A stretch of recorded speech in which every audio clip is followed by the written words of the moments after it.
और अब आपको सीधे लिए चलते हैं। मुख्यमंत्री योगी आदित्यनाथ एक कार्यक्रम में पहुंचे हुए हैं और वो मंच पर आ चुके हैं।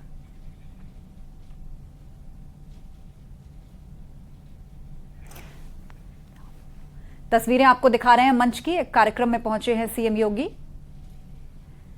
629 करोड़ की परियोजनाओं का तोहफा देने जा रहे हैं वो गोरखपुर को। गोरखपुर से लाइव तस्वीर इस वक्त आप देख रहे हैं।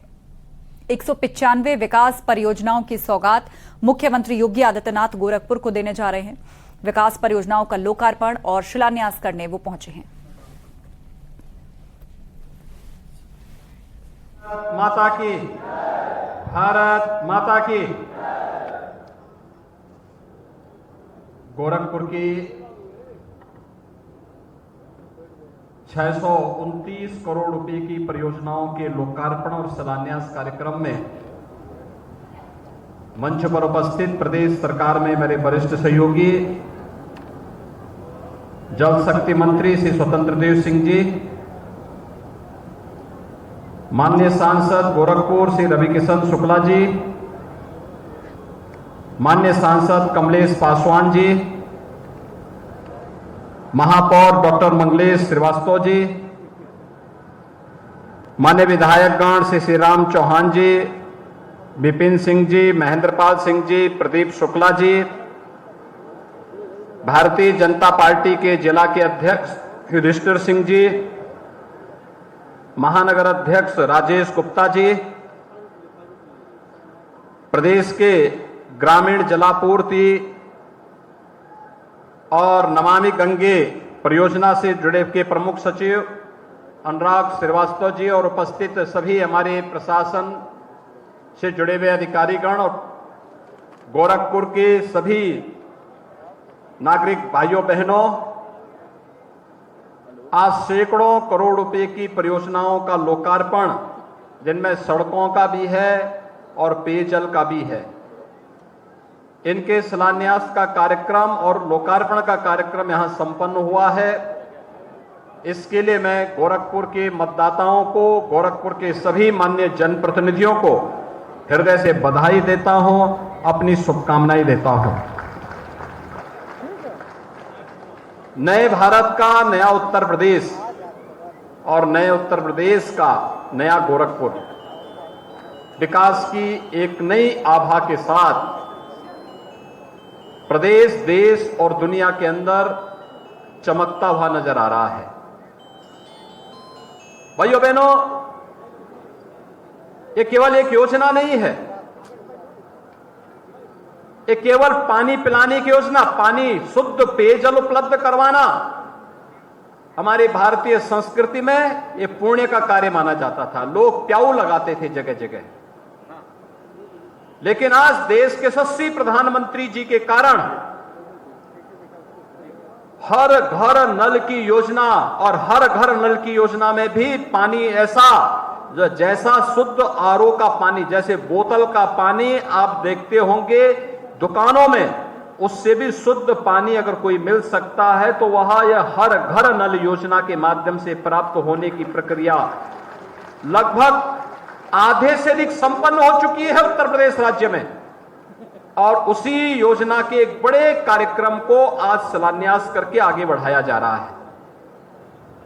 पेयजल की योजना उत्तर प्रदेश के अलग अलग भागों के लिए उसका अपना महत्व है।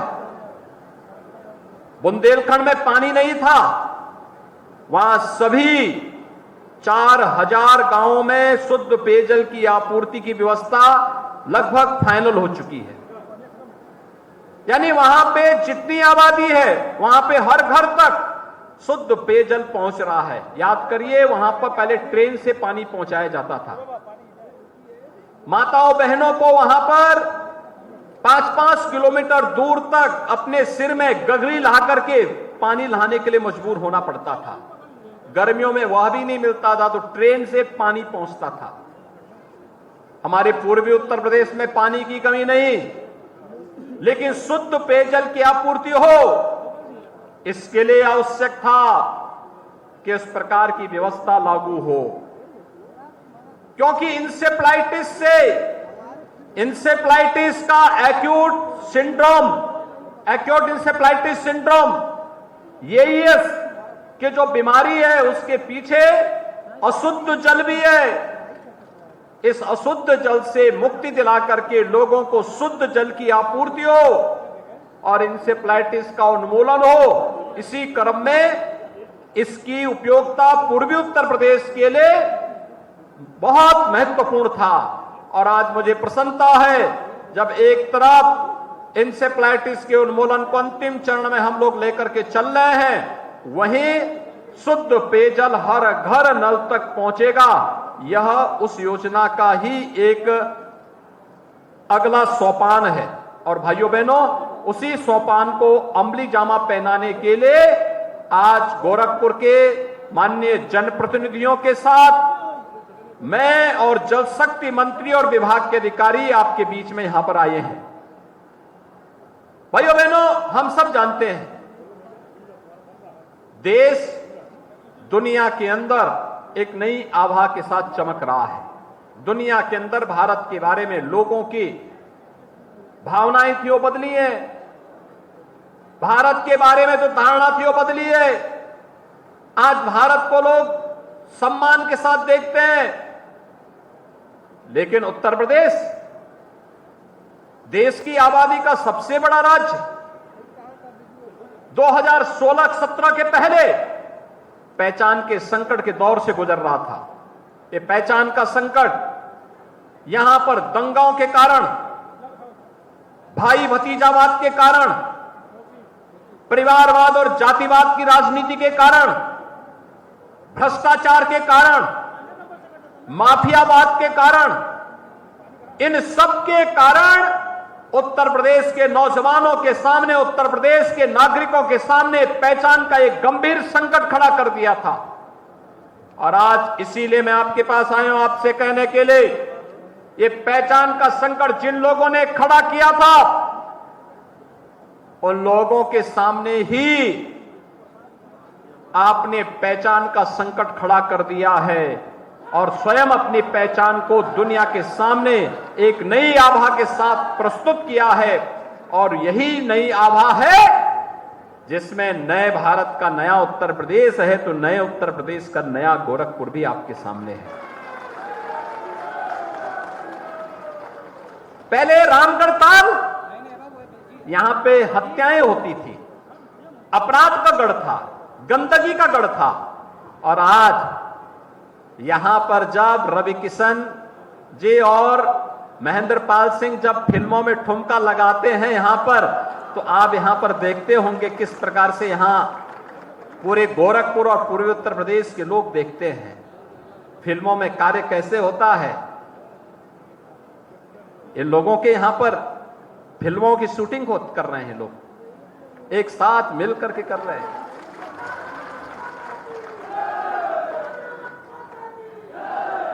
गोरखपुर में सफाई हो, महापौर पूरी मेहनत के साथ पार्षदों के साथ लगे हैं, पूरी नगर निगम की टीम लगी हुई है।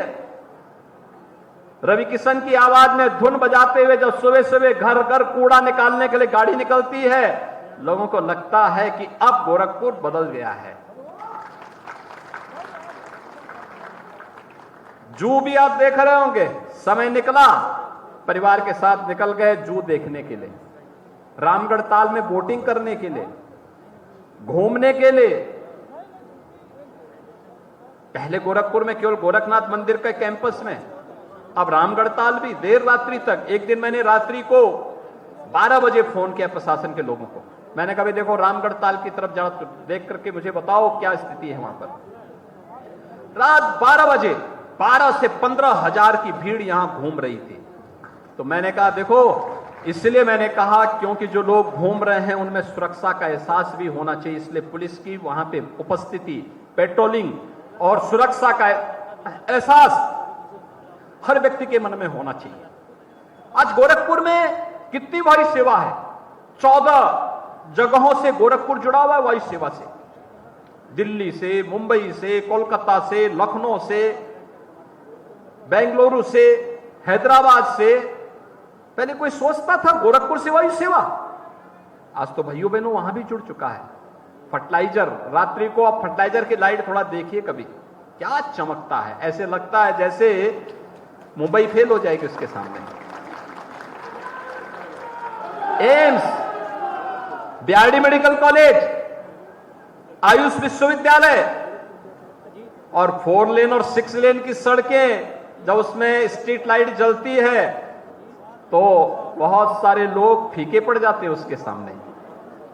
भाइयों बहनों, ये नई आभा विकास की है, बिना भेदभाव के शासन की योजना को उपलब्ध कराने का है। आज जो लोकार्पण हुआ है, ये स्पोर्ट्स कॉलेज वाले मार्ग को 4 लेन का बनाने के बाद पहले वहां पर इस सीजन में 3-3 फुट पानी लगा रहता था। आज जाइए, आपको याद आएगी कि वहां पर यूरोप की कोई अच्छी सिटी की शहर है, शहर की कोई अच्छा मार्ग है, कोई स्मार्ट मार्ग है। पूरा मार्ग एक कोने से जाके देखिए, एक जैसी 4 लेन के साथ जुड़ी हुई है। गोरखनाथ मंदिर की पूर्वी गेट से लेकर के स्पोर्ट्स कॉलेज तक आपको 4 लेन की सड़क नजर आएगी। आप एयरपोर्ट से सर्किट हाउस की तरफ आइए, 4 लेन की सड़क।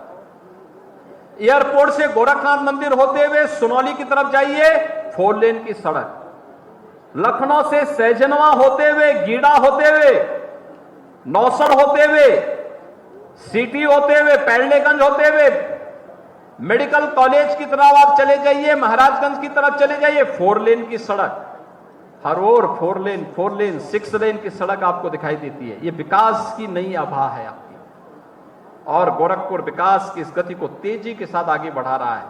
कहीं आयुष विश्वविद्यालय बन रहा है, कहीं वेटनरी कॉलेज बन रहा है, कहीं महात्मा बुद्ध के नाम पर भी एक नया विश्वविद्यालय बनाने की प्रक्रिया तेजी के साथ गोरखपुर के बॉर्डर पर ही होने जा रही है। ये विकास तेजी के साथ आगे बढ़ता हुआ विकास, और उस विकास के साथ जोड़ने के लिए आज हमारे जनप्रतिनिधि यहां पर आए हैं। विकास की योजनाओं का लाभ मिले, अधिक से अधिक लोग इसका लाभ लें, इस योजना में आने वाले पैसे का सही सदुपयोग हो सके, विकास की इस प्रक्रिया को हम तेजी के साथ आगे बढ़ा सकें। इसी के लिए एक बार फिर से हम गोरखपुर में आए हैं।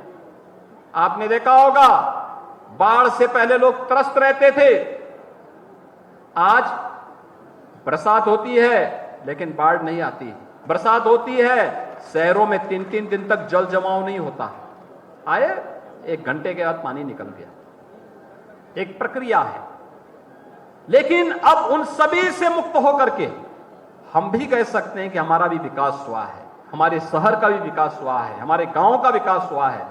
कहीं सड़क बनी है, कहीं बिजली आई है, कहीं पर पानी की व्यवस्था हुई है, कहीं स्कूल खुले हैं, कहीं चिकित्सालय खुले हैं, कहीं स्किल डेवलपमेंट के सेंटर खुले हैं, कहीं पर कोई अन्य केंद्र खुला है। कुछ न कुछ विकास वहां पर होता हुआ दिखाई दे रहा है, और उसी विकास की प्रक्रिया के साथ हमें जुड़ना है। भाइयों बहनों, ये डबल इंजन की सरकार है, डबल स्पीड से चलती है, केवल शिलान्यास नहीं करती है, शिलान्यास के साथ उद्घाटन भी करती है, और योजना का लाभ बिना भेदभाव के समाज के प्रत्येक तबके को भी उपलब्ध कराने का कार्य करती है। और इसीलिए आज हम सब आपको कहने के लिए आए हैं, विकास की इस प्रक्रिया के साथ हमारी ये दौड़ निरंतर आगे बढ़ती रहे।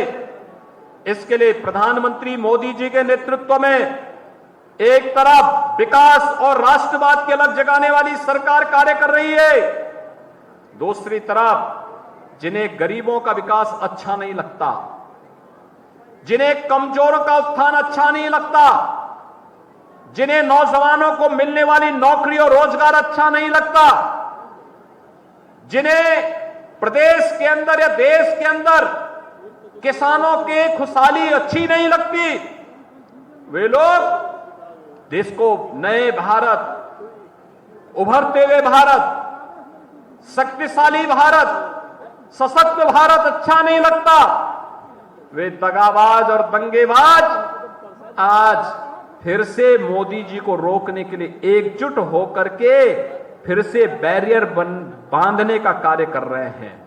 आपका कार्य है एक सजग नागरिक के रूप में हर प्रकार के बैरियर को हटाना और मोदी जी के नेतृत्व में डबल इंजन की सरकार को सरपट तेजी के साथ आगे बढ़ने के लिए अवसर प्रदान करना।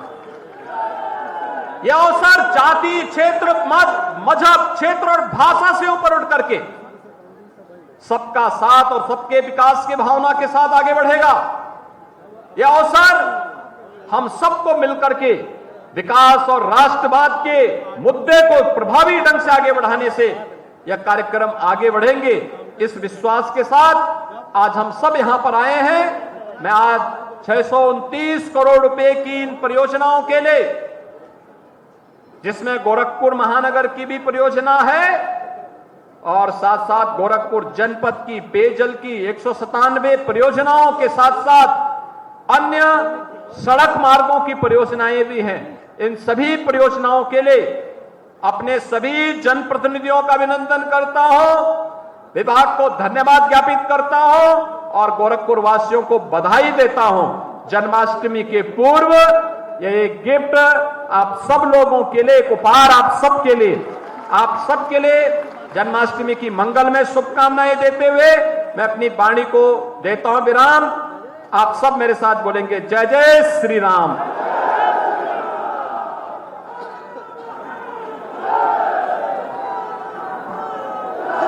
तो गोरखपुर से सीएम योगी आदित्यनाथ को सुन रहे थे आप। गोरखपुर वासियों को 629 करोड़ की परियोजनाओं की सौगात उनकी तरफ से दी गई है।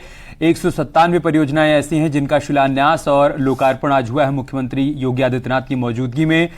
इस दौरान सीएम योगी आदित्यनाथ ने मंच से मौजूद लोगों को संबोधित करते हुए इस बात का जिक्र किया कि कैसे उत्तर प्रदेश अब विकास के रास्ते पर आगे बढ़ चला है।